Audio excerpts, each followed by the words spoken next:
Hey, good morning, y'all. It's your boy E2 Blue coming back at you again, man. Look, I like after that San Fran game. I'm not gonna talk about it no more. I'm just gonna say this real quick. Um, I just I it threw me completely off by how bad they got their ass whooped in that game, and I just couldn't do a video this week. I was just like, man, because I didn't know what to say. I was just like, wow, like this team really like they exploded in their pants. They were like a toddler exploding in their diaper or their pull up. That's what they did. They just all over the place. Like it was just astronomically shitty, if you will. But enough of that.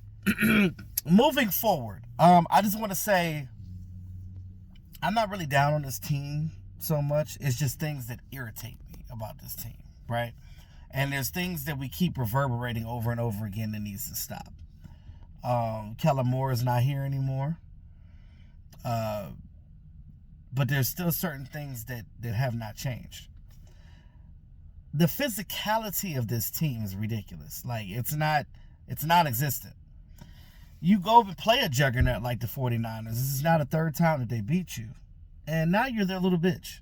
And they think that you're such trash that they don't even care. Like the way that they play against you now, they're not worried about you.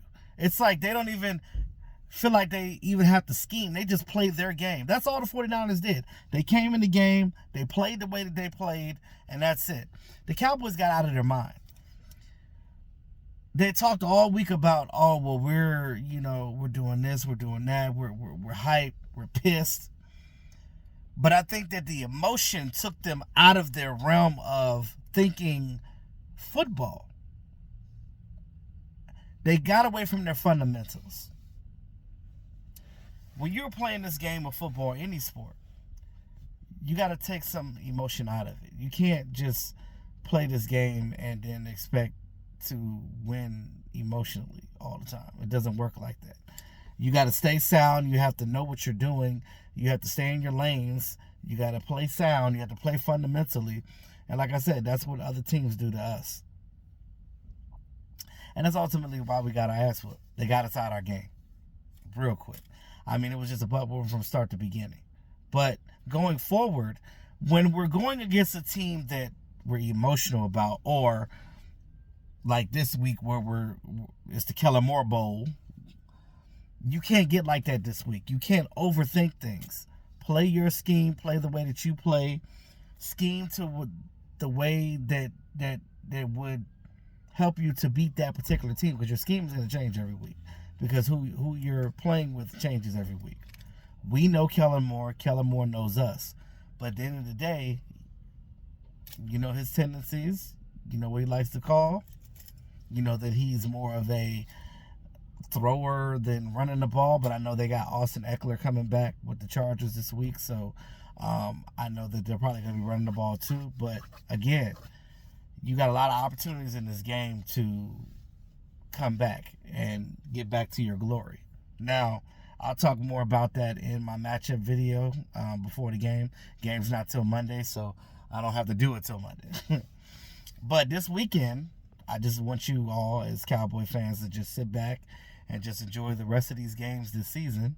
Well, this weekend, I should say. And worry about the Chargers on Monday. But I will say this. The things that really irritate me and what I'm not seeing is there's a lot of fans that have jumped off the boat. I get it. I understand. As a content creator, I have to look at things rationally in a lot of ways. I can't just sit here and just be fanboy and just say, oh, well, my team is garbage and I no longer want to follow this team, or I just want to blow this whole fucking thing up. Like, there's people that are like, I understand people don't like Dak. I get it. People have given up on Dak. I get it. That's your opinion. I look at it a little different, right? Yes, Dak has his issues, but we know what Dak is good at. A real fan knows what Dak is good at and knows what he's not good at. You're not going to have him throwing the ball all around, playing hero ball like somebody like Pat Mahomes. That's a rare thing. You're not Tom Brady. You're not Pat Mahomes. You can't do things like that. So because Dak's not that, you know that he was a 4th round player. You know what he's good at. This dude came in the league and was balling. He balled like the first half of his year. It's not like Dak is old. He's 30 years old. So he's still got a lot of miles ahead of him. So where's the downfall? It's how we're utilizing. It's the things that we're doing. And that comes down to coaching as well. I still like Michael McCarthy. I think Michael McCarthy is awesome. I know that the scheme needed to change from Kellen Moore to this. I did say that.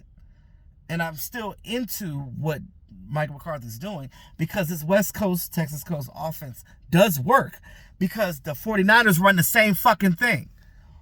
It's how we're executing it that's the problem. You can't come in the game and just keep running these fucking hitches and running the ball here, going there, right into 7-8 man boxes. What the fuck? Why? On 3rd and 4, that 3rd and 4.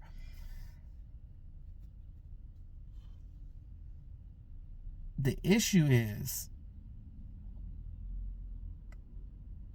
it was too simplistic, right? San Francisco, the 49ers knew what you were doing. They took away one thing and had you do this. This is the reason why Dak threw 3. He threw 3 interceptions when the game didn't matter. At the end of the game, that's when all the interceptions happened. The Dallas Cowboys could have eliminated those interceptions by not having to. See, this is the thing. At the end of the game, Dak was like, well, he's thinking in his mind, well, now I got to play hero ball to try to get my team back in the 4th quarter. At least put some points up to see if we could be competitive in this game. But then they ran up the score, and then it was far beyond by then. But my point is, you shouldn't have to put your quarterback in that situation, right? You put a lot of quarterbacks in that situation, it's going to be the same result. It ain't just Dak. But, yes, did he make some throws that he shouldn't have, like that Gallup one? Gallup just didn't run good routes. And my thing is, Dak, if it ain't there, don't throw it. Throw it away. Run the ball. Now, I think that the days of Dak running is probably over. I think that after that ankle injury, I get it. That was a devastating injury. I don't think I would even play football again after that. So I commend Dak for being that tough to still come back and try to play football again after having a serious injury like that. I mean, you had a compound fracture in your ankle, like completely broke off. Literally, your ankle broke off. The only thing that holding it was your muscle in your skin. That's it. That's scary as hell to think about. Like, imagine your ankle breaking completely the fuck off. Like, that's when most people break their ankle, they fracture it, right? They have a hairline fracture or they have a partial fracture. That was a complete fucking break. So, and excuse me for my language, I'm pissed, right? So, I'm just on my soapbox right now. So, with that being said, going forward, they need to utilize this game plan better. The things that the 49ers were doing to us is what the things that we should have did with them. And that's another thing that pisses me off. When we find something that works, we don't continue to do it. We stop. Why do we stop doing stuff that works? If it works, why are we not continuing to utilize these things, right? That touchdown to Turpin, that worked. Why are you not doing more of that? We have so much personnel on this team. Our offense, the way the guys are predicated on the quick release, right? I don't want to hear, you got to get CeeDee Lamb the ball. And I know that CeeDee Lamb, he's starting to be a little diva-ish and complaining and stuff. I get that. But what you don't want to do is start having problems with your players and your players thinking like, oh, well, start pointing the fingers. You don't need that to happen because once you lose your locker room, that's it. Mike McCarthy and Brian Schottenheimer has to corral this team back together again, get these guys to focus, and understand that, like, we're in it to win it. You got to get CeeDee Lamb the ball. You got to get Brandon Cooks the ball. Why trade for him if you're not getting these guys the ball? There's ways you could get these guys the ball. The Chargers get Keenan Allen the ball. The 49ers get Kittle and everybody else the ball. They've been spreading the ball all day. And these guys eat. There's no excuses. You have too many weapons on this offense to not be able to figure it out, to utilize the strengths of these individuals.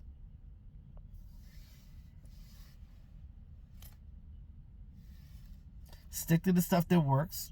Continue using it. I think that Mike McCarthy might have, I don't know, a brain fart or something.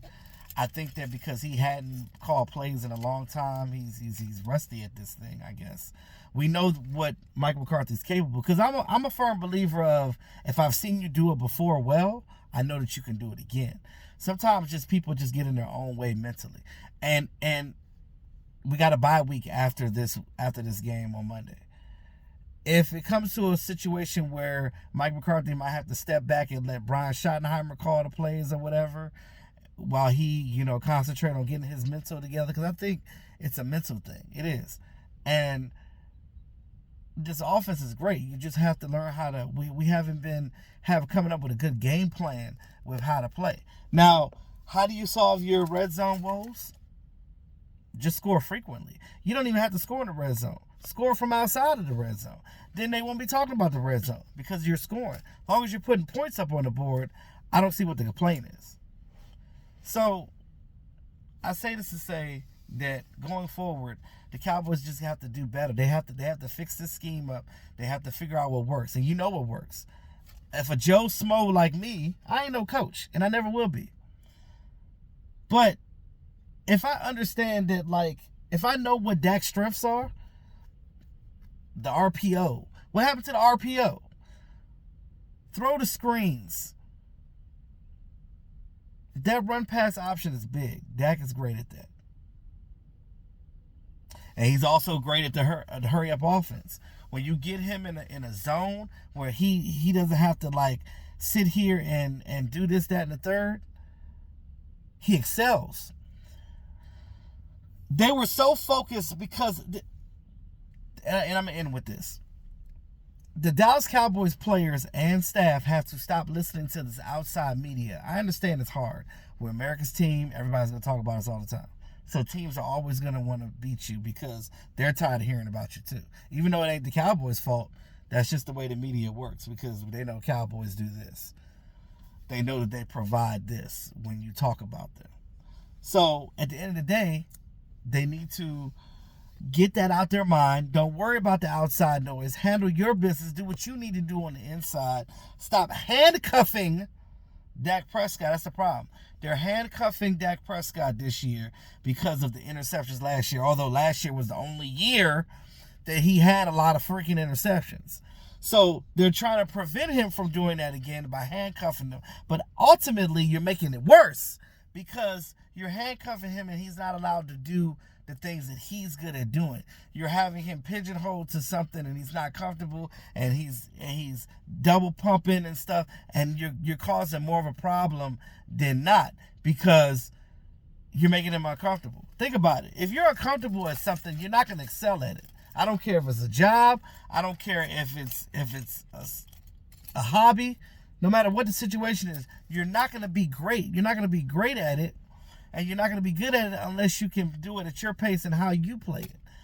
You can't always go about how everybody else do things because everybody thinks and learns differently.